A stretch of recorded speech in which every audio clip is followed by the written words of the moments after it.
Murenyi kwa Ramogi kamana inyanya neno kanyaseo yuno chupe chenro maro imore sani saa 3 mondo wagonu mbaka weche mosebedo katimore piny ka kasto bang'e buch jopiny wabrogo mbaka gi jotend jopuonjre skunde mopogore iluongo ni siro somb mbalariany. Ang'o mosebedo katimore kanyo? Gin gi bago ng'anyo machielo kanyo nikech iwacho ni omenda mimiyogi ok oromo. Peter Agre, jatend jopuonjre ma Kenyatta University, biro bedo kodwa ka. Ndie Gloria Chieng, jatend jopuonjre mag University of Nairobi, biro bedo kodwa ka.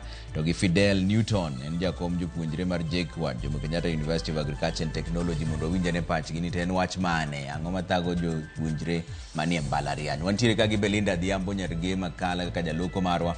An kaka pile nyinga Trevor Ombija, janding'o panga jonyakach dendo Ombija taya nyakwar guok ocha pesa. Magi weche manyien ma wan go. Even the new funding model is not working.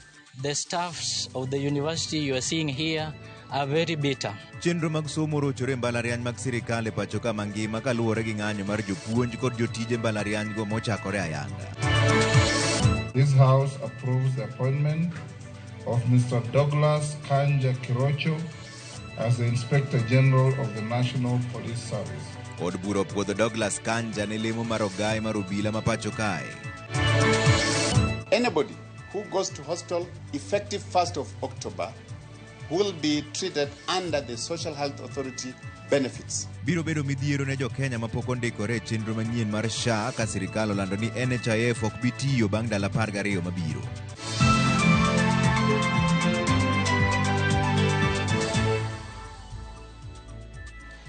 Koro jood buro puodho gwelo mar Douglas Kanja kaka ogai manyien mar obila. Kagi puodho gwelo mare, jood bura go nonyiso Kanja mondo rakre gi timbe ma obila nigo mar lal kod jo Kenya to ahinya rowere ma yande obago ng'anyo pacho kae. Kaka jafumbo marwa Chris Owino leronwa, wach mar tend obila dhi ataro gi chik bendo siem ne Kanja. Douglas Kanja Kirocho. Bang' chenro mar gwele digni kuom jumbe bura, to komiti mar od bura goyo kogno Douglas Kanja Kirocho koro nyalo bonjo bang' od bura puodhe.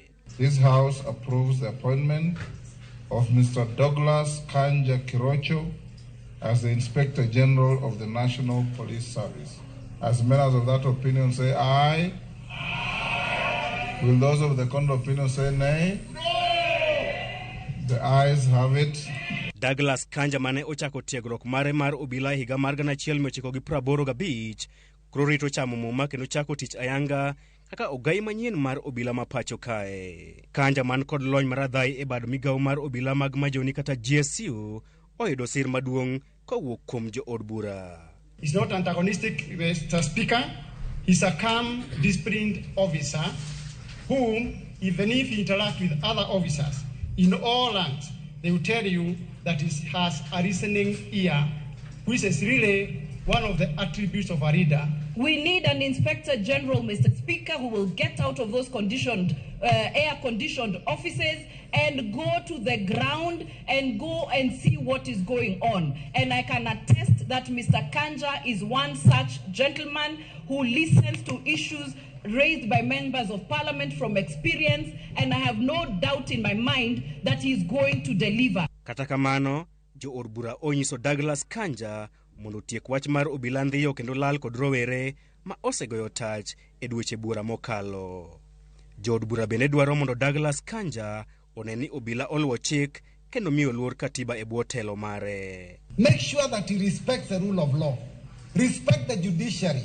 Make sure that if there are any court summons, you respect them. Because if in that office you don't respect the courts, then Kenyans may also start disrespecting the courts. And when that happens, that becomes anarchy. The issue of orders from above release the police to do what they have been trained, not what they are told to do.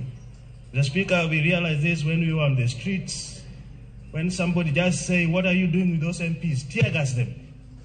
Very wrong. Douglas Kanja ne ogwel kod jatend piny William Ruto tarik 25 dwe mar 7 higani mar bedo ogai manyien mar obila bang' Jafet Kome gwetao kaluwore kod ng'anyo mag rowere mag Gen Z. Douglas Kanja ne en komanda mar obila mag GSU kaachiel kod jalup ogai mar obila ma pacho kae. Gwelo mare biro e kinde ma bad migawo mar obila ni e nyong'ong bang' ogai mar obila ma kojolo Gilbert Masengeli yudo twech mar dweche 6 kuom chayo tik mag doho. Tich maduong' mochomo Douglas Kanja tok chamo muma en keto e tim chik mar doho mar mako Gilbert Masengeli kendo tere e od twech. Bang' od bura puodho gwelo mare Douglas Kanja Kirosho koro ni ong'ala manyime mar bedo ogai mar obila mar abich mapacho kae e bwo katiba mar 2010. Chris Owino, Ramogi TV, Nairobi. Jatend piny Kenya William Ruto koro golo duonde kendo loso e wi winjruok ma ok osebedo kare e kind obila to kod bad migawo mar doho. E kinde chenro mar sidho ripot mar jiwo lokruok e sekta mar obila, ojiwo bede migepe ariyogo mondo yoti kanyakla kendo we bare weche. Jafumbo marwa Eric Owenga ni kod ler mar wachno.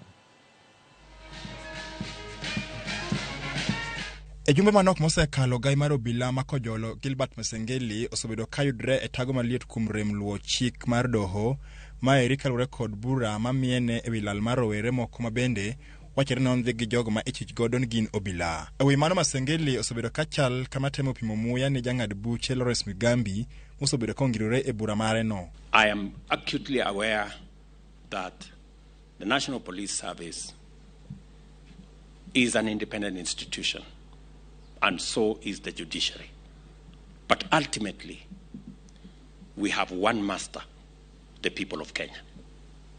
And we must make sure that we work together towards serving not interests of individuals, but the collective interest of the people of Kenya. Masengeli osebedo kangiso kido manenore ni ochayo doho gino mane ochuno gai mar bad migawo mar doho Martha Koome mondo gol koke. Ruto e twak mar gi apisas mag arita kwe nodonjore e ywarruokno kendo kwayo winjruok. And therefore, I want to ask for more collaboration. I really want to ask for a much more harmonious engagement and relationship between our different arms of government and also our different independent institutions. Masengeli gie sani rito gi apisas mag od twech tok jang'ad buche Mugambi yude kod ketho mar chayo doho. Ruto e twak mare kendo ote mane chal kama get jatend obila makojol Masengeli nolero ni onge tiende koso luwo dwaro mar chike mapacho ka. We must by all means defend our democracy and the rule of law.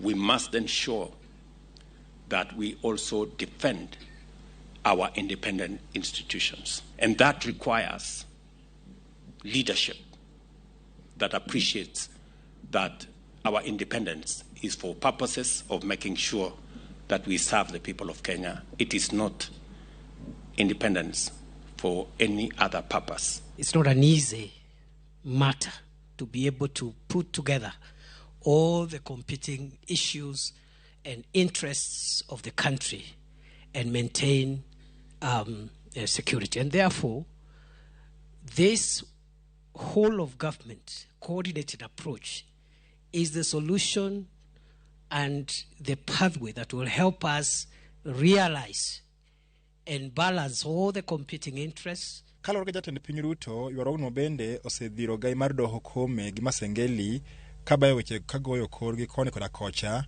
nyalo tero kendo nyiso picha marach e nyim oganda. Ruto nolero magi kinde mano yuore nyasi mar sidha yanga chenro mar loko kendo bero ngima obila mapacho ka apisas mag NYS gi mago mag jela. Seche mabar migawo mar doho kod mano mar obila dhi nyime kod ywarruok kalure kod wach mar bura momako ogai makojolo mar obila Gilbert Masengeli. Jatend piny William Ruto otiyo kod thuolo mar yawo nyasi mar lokruok e bar migawo mar obila ni kokwayo bari migepego mondo tiyo tich achiel yo makare mar konyo jo Kenya. Eric Owenga, Ramogi TV, Kabete, Kiambu County. Jopuonj kod jotije mbalariany mapacho ka endi nobago ng'anyo ka kwedo lwasi marach mar tich kod nyawo ma piny owacho osekete chopo kare winjruok mane gibedogo mar CBA mar bero sekta mar somo koriwo koda ka chenro manyien mar chwalo omenda ne kuonde tiegruok. Kaka Lydia Okeyo leronwa, gisingo dhi mbele gi bago ng'anyo makamano nyaka chieng' sirikal winji ywakgi ka bende gidwaro mondo ket kare chenro mar chiwo negi okumba mar thieth.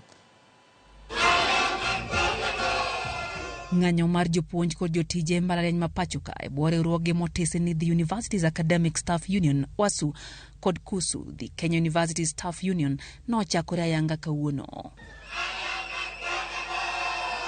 Kochakore e mbalariany ma Maseno, Jaramogi Oginga Odinga, Tom Mboya, University of Nairobi e kin mamoko. Ne en rochruok mar somo kendo chenro duto te mag somo ne ochung'. We have been taken for granted for quite too long. Yes. And as a union, we are not going to accept. No. Jotend apisi maduong' mar riwruogno oseo piny owacho kuom keto nyawo chopo kare winjruok mane gibedogo mano mar winjo dwachgi. Winjruok mano winjore oringe kind higa 2021 nyaka 2025. How can you equate a PhD holder with the job group N? How do you become a lecturer? You are top of the top. First class, masters, PhD, postgraduate. Giwacho ni winjruok ma kamano ting'o meto mar osara ma ichulo modeko, rem chwalo omenda ma ing'adogi ne bedo migepe mowinjore kod keto negi kare chenro mar okumba mar thieth mongirore. We have been taken for granted to an extent that we are being paid salaries late. Our remittance are not being remitted to the institutions. Yes. Our pension schemes have since collapsed. And the government has not said a word. Riwruoge go singo tiyo kanyakla mar medo liet ne piny owacho mondo mi ochop dwachgi ka bende giseo chenro manyien mar chwalo omenda mar siro somo jopuonjre kuonde tiegruok ma pacho ka ma giwacho ni medo keto kamarach chenro mag somo ma pacho ka. And we are telling our members across the nation to be on strike from this morning until we strike a deal. Workers of the university have said enough is enough. I want to be categorical, and especially to the employer in Maseno, that we are not stopping this strike unless we get a nod from the national solidarity with the rest of the universities as we seek to get ne piny owacho biro rango yore mag kweyo yamo masani tungo sekta mar somo. There are two things that will forestall this strike. One, 2021, 2025 CBA. All the end of the world. Lydia Okeyo, Ramogi TV. Seneta ma Nairobi Edwin Sifuna ma bende en jagoro maduong' mar ODM ne omedo wuok tung' mosuo gi jotend migepe mag ODM manyocha ogwele sirikal e nyim od bura. Sifuna oseyo rem mar jatend migawo mar omenda John Mbadi luwo chik mar od bura mar chopo mondo miyo dadhoge. Okang' ma kamano nomiyo seneta ma Kericho Aaron Cheruiyot oseye kuom kiro wach mageto Mbadi kod lange e yo ma ok odhi makare. The question that I was supposed to put to CS Mbadi is a question that is over a year old. It has taken him less than 2 weeks to become a proper Kenya Kwanza cabinet secretary who has no respect for this house. Honorable Chair, we cannot allow this because we want to engage with these CSs. He cannot tell us, and I want to tell John Mbadi that this is unacceptable. This is unacceptable, totally unacceptable, when he has to show respect for this house. And in fact, it is worse that he was a member of parliament. If he had just been plucked from the wilderness like some of the other people I see, maybe we would excuse him. But he is a member of parliament. He has even finished 2 weeks. Honorable John Mbadi must be called to order. This is not the John Mbadi I knew. I don't know what they have done to him. When he wants to leave it on record and say that John Mbadi has become a proper Kenya Kwanza minister who has no respect for parliament, I cannot allow him to do that, Mr. Speaker. Because otherwise, you reduce a very valid point to a partisan debate that is useless. Jo Kenya koro dong' mana gi dala 12 mondo gindikre ayanga ne okumba manyien mar SHA ka nyaka sani mana jo Kenya 1.2 kende emosendikore bwo okumba manyien. Migawo mar thieth oyango ni chenro duto ka moting'o chude bwo NHIF to biro weyo tich otieno mar tarik 30 dwe mwantiere ni. Maendi timore kata obedo ni doho nochungo chenro mar okumba manyien mar thieth mar SHIF kuom chako tich. Simfros Okinda ni olero. Jo Kenya mapoko ndikre yange buo kuma manyien mar thieth mar SHIF ni kod matine jumbe ariyo kende mondo tim kamano ka chenro duto mag NHIF idhi dari tere buo kuma manyien mar SHIF chakre tarik 1 dwe mar 10 higani. Jagoro mogirore migawo mar thieth Harik Mutayo yango ni chenro duto e buo kuma mar NHIF ruma yanga utino mar tarik 31 dwe mar 9 higani. Anybody who goes to hospital, treated, discharged, inpatient or outpatient, effective 1st of October, will be treated under the Social Health Authority benefits that we have listed in our earlier presentation. Kimutayo lero ni kata obedo ni doho nochungo chako tich ayanga kod kuma manyien ni ne gioro apil kendo kwayo ndalo moko mondo konygie chako chenro ni. Immediately,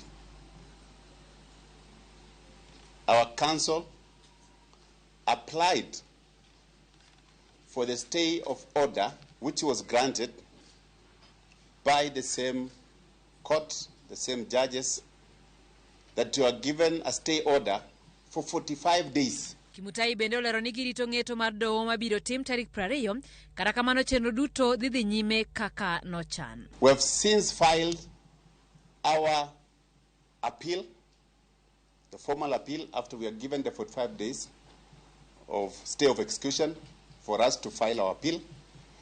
We have submitted our appeal and filed the Court of Appeal. The ruling of that is going to be delivered on our application for stay of order, which you have requested the court to grant us a stay order for the period and when the case will be heard and determined. That ruling will be issued or given on the 20th of September. Sirikande mag gwenge orwako chako chenro mar SHIF dwe manyien. Jakom mar komiti mochung'ne weche thieth e riwruok mar Governors Midhomi Njuki olero ni Governors oyiere kod thoth chenro e yo kuma manyien ni mak mana weche 3 magibiro loso nyime. How do we make Kenyans really find the need to contribute compulsorily, because it will be a very big task to make all of them pay in where the government is not supporting. That should be question number 1, and we must have a solution to that. As long as we have that loophole called the indigents, those who cannot afford, most Kenyans will go to any length to ensure that they are in that category that cannot afford, irrespective of the fact that they can be able to afford. Nyaka sani mana jo Kenya milion 1.2 kende emosendikre buo SHIF ka jo Kenya modong' ijiwo mondo ndikre kapok ochopo tarik 1 dwe mar 10 higani. Simfros Okinda, Ramogi TV. Ringre 21 mag jopuonjre manyocha otho e masira mar mach e skund primary ma Hillside Academy Endarasha oseyangi bang' ripot wuok e laboratory mar sirikal kendo ma okete ayanga. Jabero maduong' mar sirikal Johansen Oduor mane olose kar hospital ma Narumoru owacho ni sirikal ochuga put makende mar chiwo ler ne jonyuol e wi duoko mowuok e nonro manyocha otim mar DNA. Kuom ringre 21, 19 nyocha wang' mokalo e kinde masirano ka 2 to noduogo tho e hospital. Misa mar lamo ne ochunje jopuonjrego dhi timore juma manyien e lab ma Mwega manie kaunti ma Nyeri kapok ochiw ringre ne janyuolgi. Students have now been identified through DNA. We are now in a process of contacting the relatives. We have a team made up of DCI and Red Cross and counselors so that we can have them come and reunite with their loved ones as we are preparing for the next process of assisting them in the way they are going to bury the bodies. They were able to match the samples which were obtained from the bodies of the victims and samples which were obtained from the parents. And from the results which I have, it indicates that the students actually are children of the parents who are matched with them. Skoro wadhi yoda kama komatino oduogi weche manyien, lakini aneno kama makamu wacho ni driver ja ODM mora mapingo sirikal should be expelled from the party. Wacho ni lweny mora mar Okuyu gi Gachagua jowa kik donje. Mano makamu kani dala ma Kisumo kanyo. Wadhi yoyo moro machuok oduogi weche manyien. Kasi buch jopiny wadhi go mbaka gi jotend jopuonjre ma Kenyatta University of Nairobi, JKUAT injene ni teon wach mane. Gimbe gi chiko ni gidhi ng'anyo bang' dala 14 jopuonj gi to ni ng'anyo kata seche mowuoye ni koro bunje ni to koro somo mar balariany ni ochomo kanye. Mane mbaka mar buch jopiny kidhi mabor ahinya.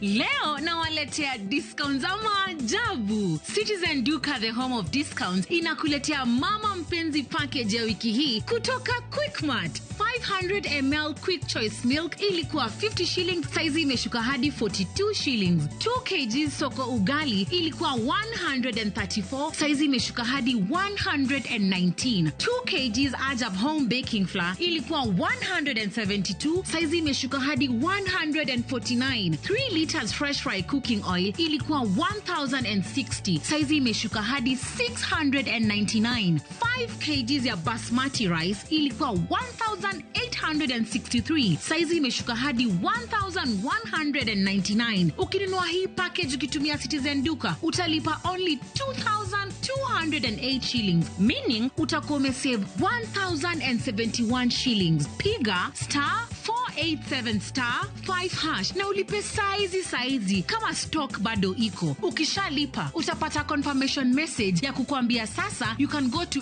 any Citizen Duka counter ya Quickmart yoyote yenye iko karibu na wewe and you get to pick your product. Lipa saizi na ufurahie discount yako kama stock bado iko. Citizen Duka, the home of discounts.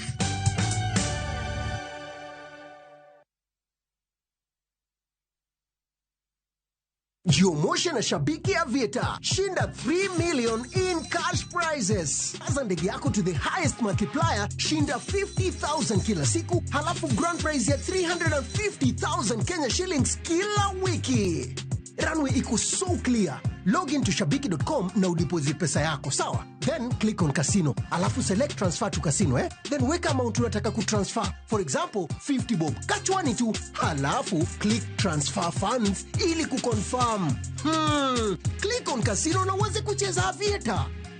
Usiache pesa ikupite. Jiomoshe na Shabiki Aviator. Shinda 3 million in cash prizes. Not for persons under the age of 18. Authorized and regulated by BCLB license number 428.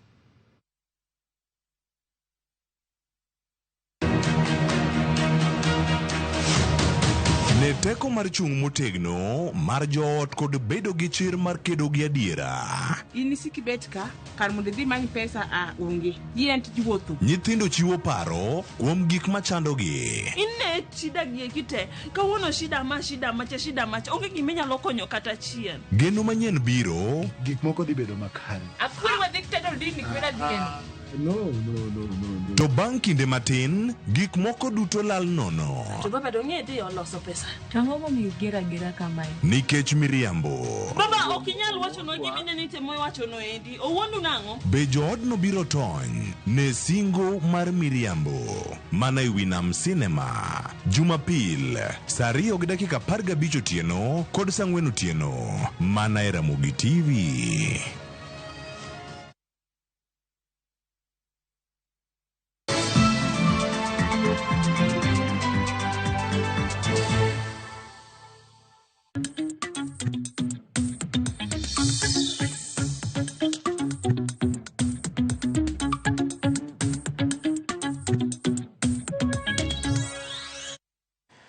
Ng'atachiel otho ka mamoko adek oyudo hinyruok bang' tulo muoch e kind jopur mag chai kod obila e kaunti ma Bomet. Jopur mag chai ne obago ng'anyo oko mar kambi mar mogo Osiek ka giywak ni diyogi e nengo mar chai. Negi nochuno obila mar temo matek mar keyogi kendo hinyruok ne obedo. Gikone to ng'atachiel bende nowito ngimane.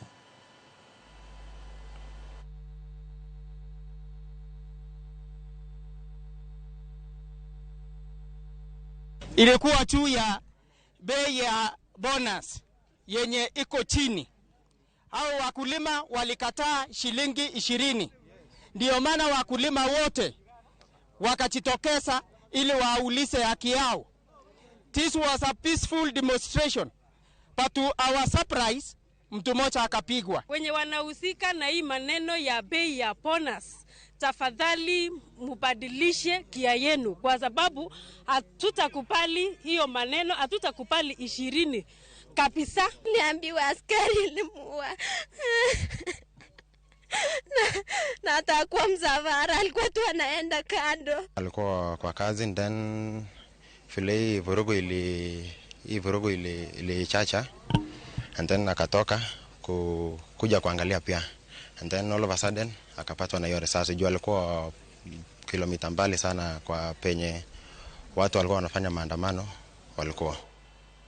Skun primary market ere sub county Marongo oyudo sir mar omenda maromo siling milion 1 kowuok kuom riwruok mar Safaricom Foundation. Konyno kambi mar Safaricom nochiwo mar dhialo Kefas Okoth ma en jaloch mar omenda maromo milion 5 e piem mar Shinda Mamili kama bingwa. Jaloch mar omenda ni owuok e gwenge mag Kitere sub county Marongo. Jojuma nigi ler mar wachno.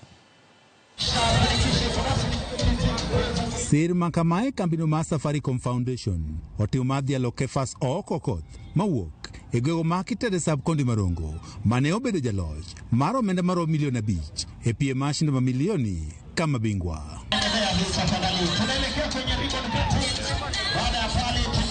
Jokanyo ma kambino mar Safaricom ne obago nyasi mar dhialo jaloch mar omenda ma milion 5 Kefas Okoth kaachiel kod chako gedo mag chenro mag dongruok ma idhi tim kod omenda maromo milion 2.3. This is the culmination of our Shine Kenya promotion, where we are doing a homecoming for Kefa, who is our 5 million grand draw winner. This campaign period, we have had 31 millionaires who have been awarded, and they have come from across the country. Familia mar jaloch mar omenda ni wacho negno ni ber ka chenro mar dongruok ni ma isiro kod Safaricom otime skund primary mar Kitere kama Kefas Oko ne osomo kaka joachiel ma dwoko lwete. Kefa win kobiro to wabedo piny kode kane 1 million owuok minya kony godo community to wabedo piny to Kefa kono wani oparo sikul manosome mokuongo ka jo Safaricom nyalo loso ne dierudi gi desk to mano kata wan bende wajonyuol ne nuwayie ni mano ber. En ting maber ka Kefa nochiwo lwete mondo kony skunde manosome kodhi no bet classes adek kendo dhi miwa pi ma nyithindo go modhi maler.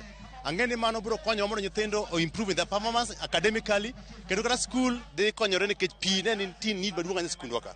Fauzia Ali menabiso tiyo kod kambino mar Safaricom wachni jaloch ne onego bed ni kambi mar Safaricom siro chenro mar dongruok ne oganda ma oyiero kod omenda maromo milion 1 kata kamano koro gimede nyako omenda maromo milion 2.3.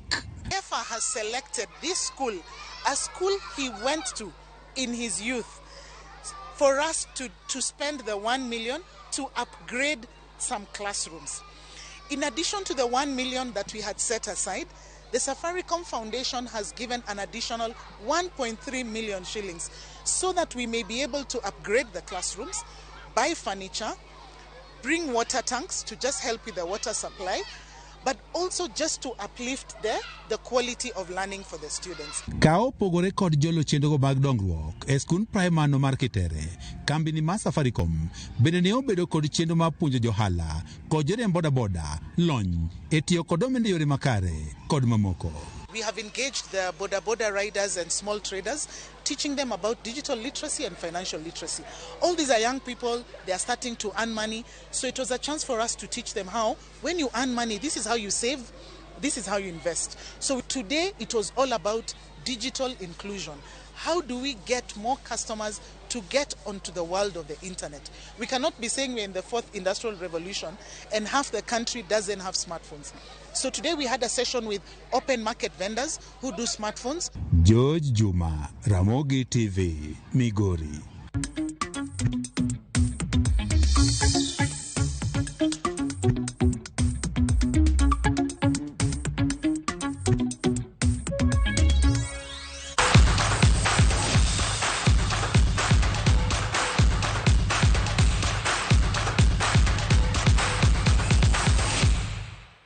Onojene weche mag tuke ni jatend piny William Ruto ogoyo ayanga nyiri mag tim mar adhula mar Junior Starlets madhi e piem mar piny mangima e piem mar piny mar Dominican Republic. E nyasi manobagie kar jot mar jatend piny kawuono, Ruto singo ne jotugogo ma higi tin ne 17 ni odhi miyogi sir motegno ka gin e piny mar Spain kuom ndalo 11 ne ikruok ne dhi e piny mar Dominican Republic. Tim no itayo gi kocha Mildred Cheche kendo riedgi e group moting'o England, Mexico kod Korea. Squad mar team no oseyangi kamago ma owe oko bende biro riwore gi jowetegi e miyogi mijing'o. But bado tunahitaji hiyo support and my players wenzangu mimi nawaaminia kila mmoja wao. I know we are going to put more effort so that we can make our country very proud. The thing about this experience is that, Your Excellency, no matter what happens in this exposure to these young people is going to open doors for a number of these players.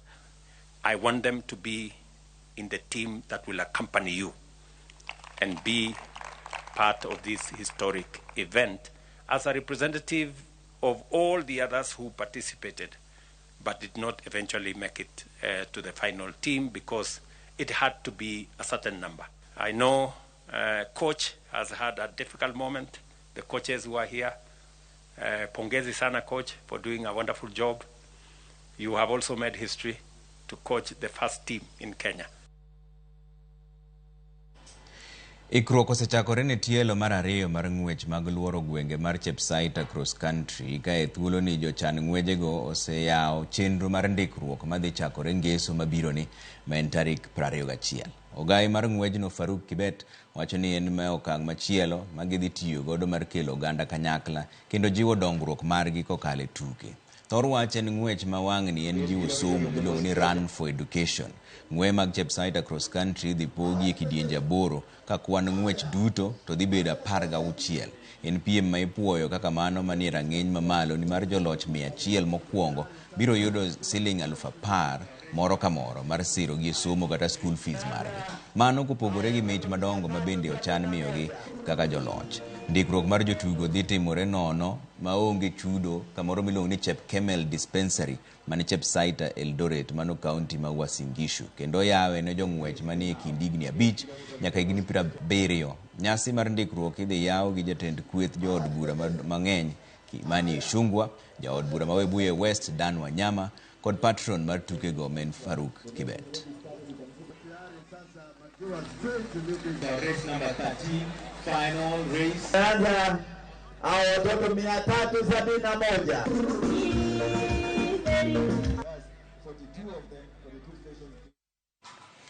Kwa kayo ni joloch mar ng'wech mag piem nyamburko e Afrika Karan Patel dhi piem gi derepe mamoko manigi uma e piem mar riembo nyamburko mong'ere kaka Rally International di Burundi ma en tielo mar 3 mar African Rally Championship. Piem mar kamano dhi bedo e kind tarik 20 nyaka